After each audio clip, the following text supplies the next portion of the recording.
রাত ঘড়িতে বাজে এখন 2:08, 12ই আগস্ট। এই যে আমরা রেডি হয়ে গেছি, আর এই যে আমার গিন্নি এখন রেডি হচ্ছে। যেহেতু আমাদের কোনো ঠিক ছিল না, যেই জন্য আমরা আর কি মানে ধরে রাখো নট গ্যারেন্টি পাকা রসিদের মতনই যাচ্ছিলাম যে আদেও বাবার মাথায় জল ঢালতে পারবো কি না।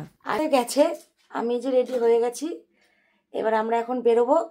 কোথায় যাচ্ছি অবশ্যই তোমাদের সাথে সেটা শেয়ার করবো, কিন্তু অ্যাকচুয়ালি কোথায় যাচ্ছি আমরাও জানি না। তো চলো দেখা যাক, ঠাকুরের নাম করে বেরিয়ে পড়ি। তিনি যেখানে নিয়ে যাবে সেখানেই যাব। দেখো বন্ধুরা, রাস্তা পুরো ফাঁকা আর আমরা বেরিয়ে পড়েছি। সব থেকে বড় কথা, ঠাকুর যদি চায় তাহলে অনেক কিছুই হতে পারে, যেটা সম্ভব না সেটাকেও সম্ভব করতে পারে। এটা আমাদের তিনজনেরই মনের বিশ্বাস।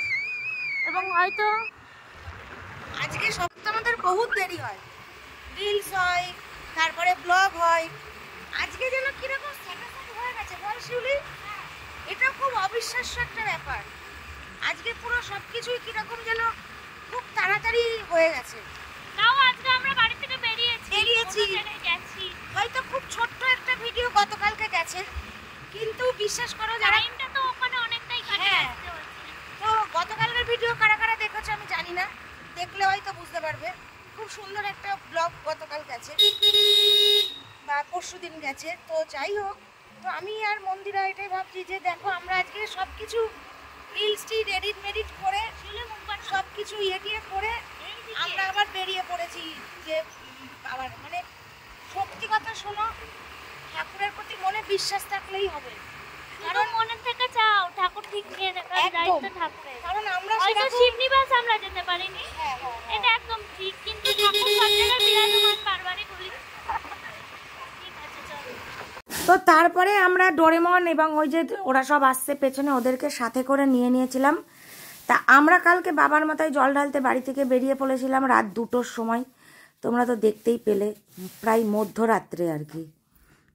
আমাদের যাওয়ার কোনো প্ল্যানিং ছিল না, তার কারণ হচ্ছে যেহেতু আমার বাড়িতে তার আগের দিন মাতৃ সম্মেলন ছিল। তোমরা তো গত পরশু দিনের ভিডিও হয়তো দেখেছো, বা গতকালকের ভিডিও কারা কারা দেখেছো জানি না, কারণ কালকে আমাদের গাড়ি কেনার ব্লগটা গেছে। তো তারপরে আমরা খুব আনন্দ করেছি, এবং যেটা মেন কথা যে কি ঘটনা আমাদের সাথে ঘটলো বাবার মাথায় জল ঢালতে গিয়ে। প্রায় নয় করে হলেও আমাদের আন্দাজে প্রায় 1 লাখ লোক না হলেও মিনিমাম 50-60 হাজার লোক হয়তো ছিল। প্রচণ্ড পরিমাণে ভিড়। আমরা গিয়েছিলাম দিগনগরে, এবং ডোরেমনরা বলল আসো। তা সত্যি কথা আমাদের সত্যি যাওয়ার কথা ছিল শিবনিবাসে। তো এই দেখো নিয়ে যাচ্ছে আর কি, যেগুলো টেম্বো হয়। তো তারপরে আমরা এত ভিড়, তোমাদের কি বলবো, বলে না যে যদি ভক্তি যদি মনে থাকে ভগবান ঠিকই নিয়ে পৌঁছাবে। তো সেখানে দাঁড়িয়ে আমরা সবাই মিলে গিয়েছি, এবং বিশ্বাস করো আমরা না কোনো লাইনে দাঁড়িয়েছি, না কোনো ভিড় গ্যাঞ্জামকে সাফার করেছি। এত ভালোভাবে পুজো দিয়েছি, বাবার মাথায় জল ঢেলেছি, কি বলবো তোমাদের। এবং এটাই সবথেকে বড় ব্যাপার হলো, অবিশ্বাস্য ব্যাপার, যে এত মানুষ আমাদেরকে ঘিরে, এই যে ফটো সেলফি ভালোবাসা, মানে কি বলবো, মানে বলার আমার সত্যি কোনো ভাষা নেই। শুধু এটুকুনি বলতে পারি, এটা সত্যি তোমাদের ভালোবাসার জন্য সম্ভব হয়েছে। এবং আমরা অনেকের সাথে হয়তো সেলফি তুলতে পারিনি, আমি ভিডিওর মাধ্যমেই বলছি। অনেকেই হয়তো আমার ভিডিও দেখো তোমরা, তা আমি সবার কাছে দুঃখিত। কারণ সেই মুহূর্তে আমি যে কর্মটা করতে গেছিলাম, বাবার কাছে জল ঢালতে গেছিলাম, তো আমি সেটার দিকেই বেশি আমার মানে মাথাটা ছিল, যে কখন আমি তার মাথায় জলটা ঢালতে পারবো। তা প্লিজ কেউ কিছু মনে করো না। তবু আমি মন্দিরা যথাসম্ভব চেষ্টা করেছি, এবং এরকম যে ব্যাপারটা হবে আমরাও ভাবতে পারিনি। মানে এক পা এগোচ্ছি, দিদি তোমাদের চিনি, তোমাদেরকে দেখি, দিদি তোমাদের চিনি, তোমাদেরকে দেখি। অজস্র মানুষ আমাদেরকে মানে ছেঁকে ধরেছিল, মানে মাঝখানে যাওয়াটাই মানে আর কি এক পা এগোতেও পাচ্ছি না, এত মানুষ ভিড় হয়ে যাচ্ছিল। তো যাই হোক, শেষমেশ এই দেখো কোনো লাইন ছাড়াই ওদেরই এক চেনা পরিচিত দাদুর মাধ্যমে, বিশ্বাস করো একদম গিয়ে আমরা ডাইরেক্ট এই যে বাবা ভোলেনাথের মাথায় এখানে সবাই জল দিচ্ছে, আমরাও জল দিয়েছি। এবং প্রচুর ভক্তের ভিড়। কিন্তু বিশ্বাস করো, ভগবানের এত আশীর্বাদ, না আমরা কোনো লাইন দাঁড়িয়েছি না কোনো কিছু করেছি। তোমরা তো যারা যারা ভিডিও দেখছো বুঝতেই পারছো কীরকম ভিড় আর কি। তো মন্দিরাও এখানে জল দিচ্ছে, এবং সবথেকে বড় কথা যে ভালোবাসা, যে সম্মান আমরা সেখানে গিয়ে অর্জন করেছি বা পেয়েছি, বলার মতন ভাষা আমার কাছে নেই। তাই দেখো, এই দাদারা হচ্ছে এই কমিটির সদস্য, এনারা সবাই আমাদের ভিডিও দেখে, এই যে ওনারা সবাই আমাদের সাথে ফটো তুললো। এত ভালোবাসা, এত সম্মান পাবো, সত্যি বলতে গিয়ে আমার হয়তো চোখ দিয়ে জল বেরিয়ে যাচ্ছে।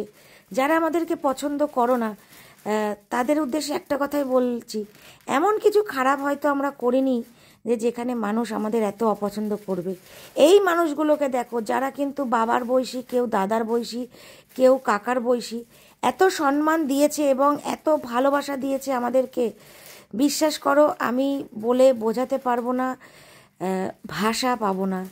আমাদেরকে ওখানে খিচুড়ি খাওয়ার কথা বলছিল, তা আমি ওনাদেরকে বললাম যে না, আমি যেহেতু বাবার মাথায় জল দিলাম, আমি এখন যেহেতু ভোরের দিক, খিচুড়ি আমি খাবো না।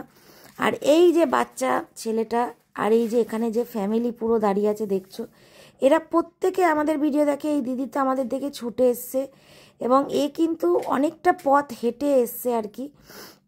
তা এটাই বলার, এটাই আমাদের কাছে খুব অবিশ্বাস্য একটা ব্যাপার হয়েছে যে কি কারণ ঘটলো, মানে কি হলো আলটিমেটলি। তো সত্যি কোথাও যাওয়ার কথা ছিল না, সেখান থেকে বাবা টেনে নিয়ে গিয়ে এই যে এত মানুষের সাথে দেখা করিয়ে দেবে, এটাও আমাদের কাছে অনেক অনেক বড় পাওয়া।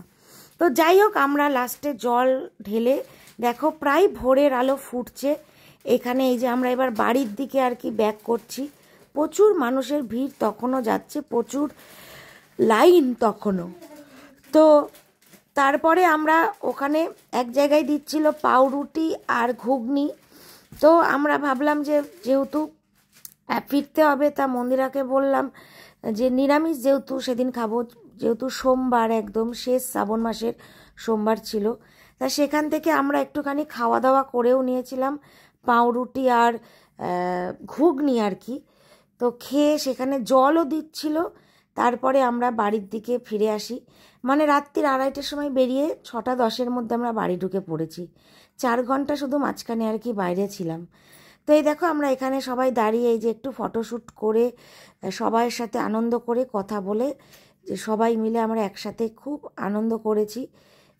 হয়তো ওরাই আমাদেরকে ডেকে নিয়ে গেল, আমাদের যাওয়ার কথাই ছিল না। তো হয়তো বাবার ইচ্ছা ছিল, এটাই আমি মনে করি। তো যাই হোক, আজকে ছোট্ট একটা ভিডিও। সবাই ভালো থেকো, সুস্থ থেকো, টাটা।